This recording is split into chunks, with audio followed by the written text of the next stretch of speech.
appropriately with prayer. So if you'll join me in a word of prayer. Eternal God, we thank you for allowing us to rise. We thank you for fathers. Thank you for the planning that has taken place for the Fatherhood Initiative today. We pray that as we move forward with this time, that this time will be fruitful. We thank you for the upcoming Father's Day, and we thank you for the opportunity to serve. It's in your name we pray. Amen. Amen. It is good to see you. Welcome this morning. It's great to see all the faces here. And I want to encourage you, just want to set the stage a little bit for today. There are going to be hundreds of persons here today, and I encourage you to first interact with each other. Spend some time looking around the room, getting to know someone today, getting to know someone whom you don't know. They're great fathers, and so spend some time just sharing notes. The other value of being here today is there are over 60 vendors and presenters. There's some on this floor. There's some on 2 floors above as well. And so we encourage you on the back sheet of the program are all the resource participants. And so we encourage you to see the vendors today. There's lots of incredible information for you. And so I also encourage you guys, as we go forward with the sessions after the plenary session today, to make sure that you ask questions and to press into those deep concerns that you have. I want to, in just a moment, we're going to introduce the panelists, but part of the reason we're all here is because of the work of Al Grimes. Al has been passionate about fathers and the Fatherhood Initiative, and I can recall when the commissioners first decided to have the support for the Fatherhood Initiative. So I want to invite him to come back, and he's going to have some introductory comments at this time. Al Grimes, please help me in welcoming Al to our.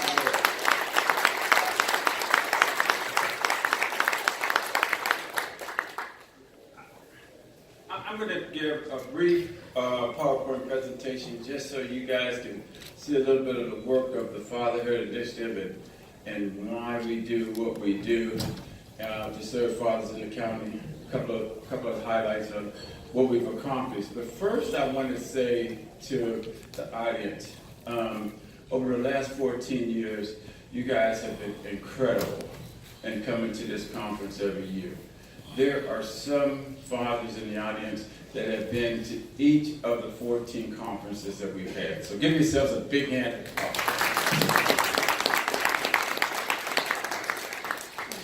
And Reverend Gibson said, that I'm passionate about it. And I'm passionate about this because I know how important it is, guys.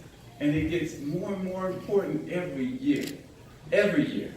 And if you don't remember anything else from the day, remember this. It's about the babies. It's about our babies, and we want what we want their future to look like. All right, and it's not about the interpersonal issues. It's not about ourselves. It's about our kids. All right, so keep that in the back of your mind. All right, I'm going to run through this PowerPoint presentation real quick. And you can see our mission is to significantly increase the number of children in the county who grow up with a responsible father involved in their lives.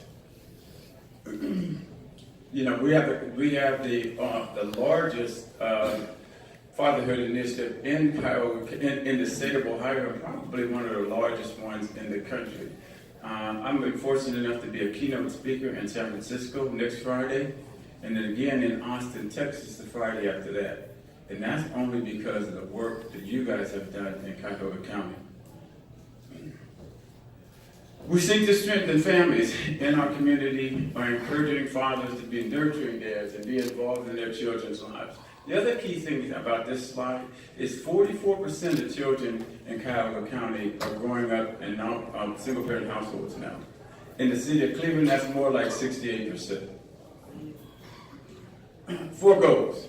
We continually promote the importance of fathers being involved. We're telling dads, if you are involved, stay involved. If you're not involved, get involved.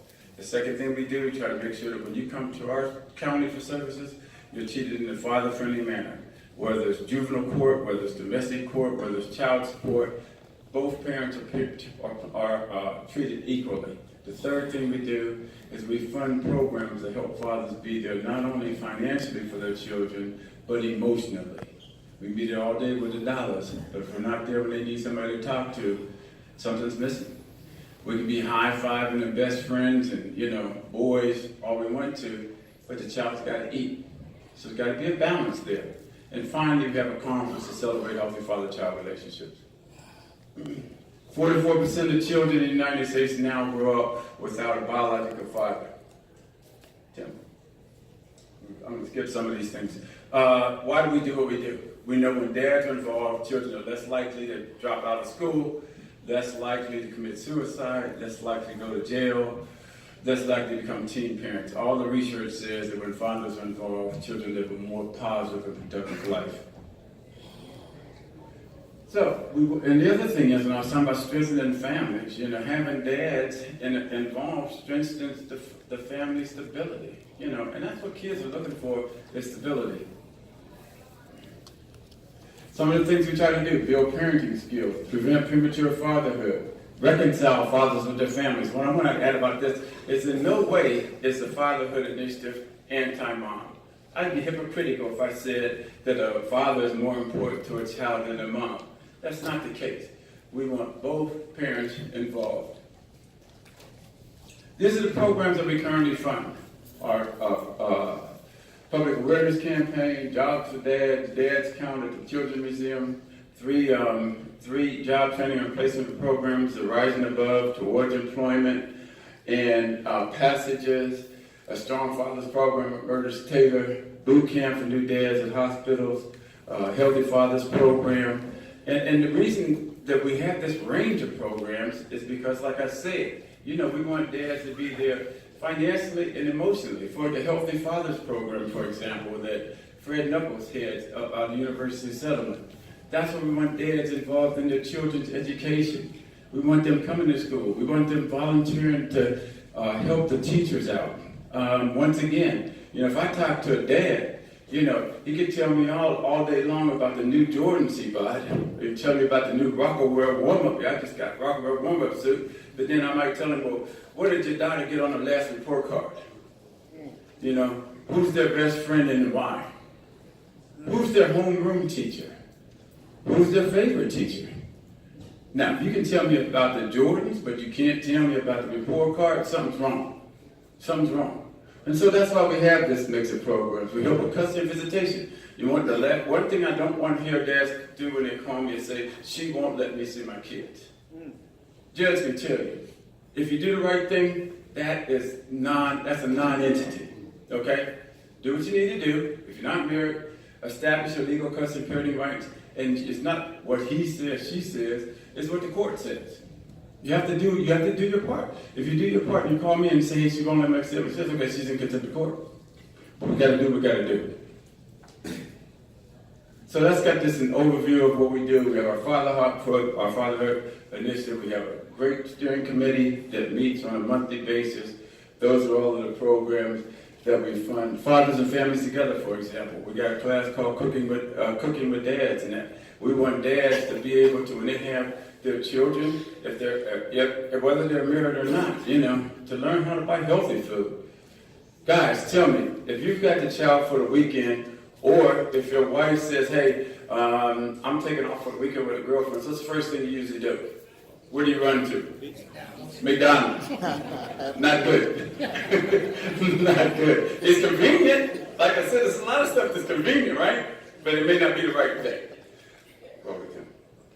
Okay. Accomplishments. Since we started, we had 26,000 calls from fathers to either our Fatherhood line at 211 or the Fatherhood Initiative office.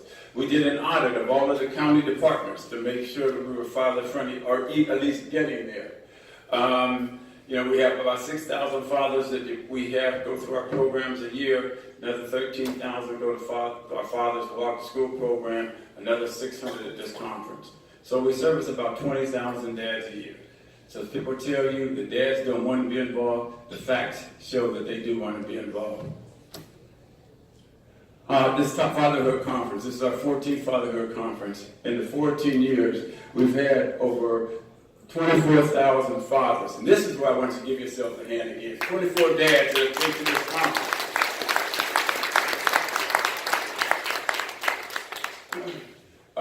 6,500 fathers have come to health fairs, 89 have gone to supervised visits, 27 that have gone through our job training, over 1,000 placed in jobs, 8,700 new dads gone to our boot camps, new dads, 191 have gone to a cultural competency. Almost 20,000 teens have gone through our Prevent Premature Fatherhood program. We're getting words out to teens about not becoming a dad until you're financially and emotionally ready.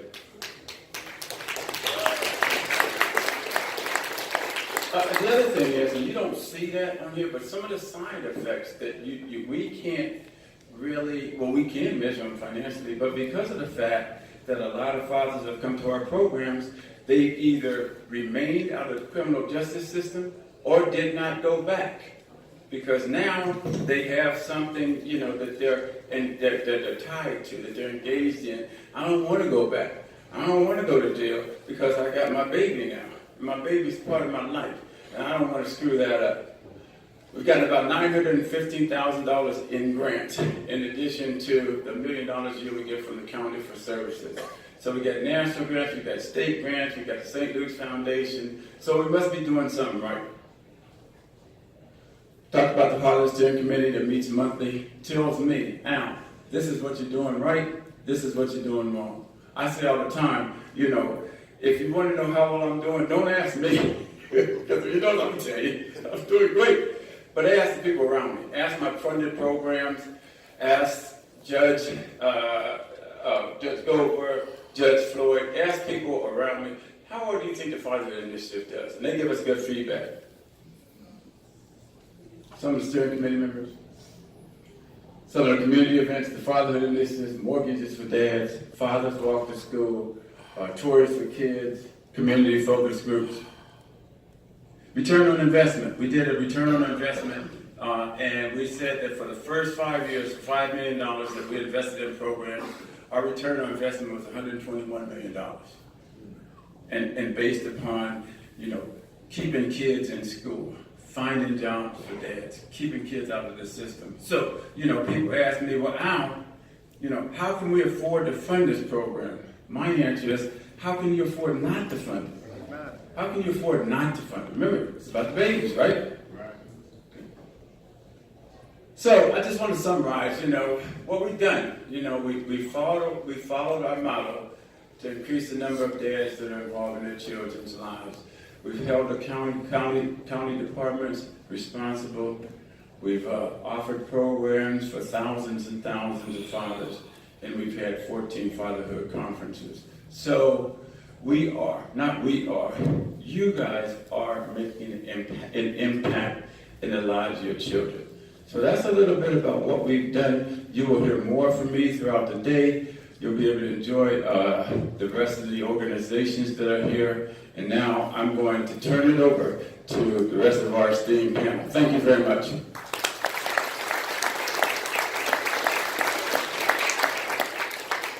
Thanks, Al, for that summary. It was quite instructive. You're doing much more than I was aware of, so I think it was helpful for many of us, some to be reminded, some to hear the new information about all the Fatherhood Initiative is doing. We have a great panel. If you look in your program on pages 6 and 7, it has the bios of our panelists, and I'm going to very briefly introduce them. We have, a very strong panel. So on the panel, we have Judge Francine Goldberg, and we're just pleased to have her. Of note is that she is a judge on the Domestic Relations Court since 2014. She cares deeply about our community and about fathers. She's been on this panel for several years, and so hearing her insight with respect to the Domestic Relations Court is particularly important for us today. We also have Judge Allison Floyd, and she's been on the juvenile court since 2000. I work closely with her on the juvenile court, and she loves our youth and our community and really wants to do the right thing for both parents as well as youth who may come through the system. We're also pleased to have Nelson Ramirez, who is the Executive Director of the Hispanic Urban Minority Alcoholism and Drug Abuse Outreach Program, known as UMANOP. And so we're thrilled to have him. They do great work with the schools, and they have an alcohol and addiction program. They're known throughout the community. Each of the panelists will speak for about 5 to 7 minutes. Al was also on the panel, and we've met him as well. And so they'll speak for about 5 to 7 minutes. And you will have time to interact with them later in the town hall meeting. So we're going to ask that Judge Goldberg will come at this time.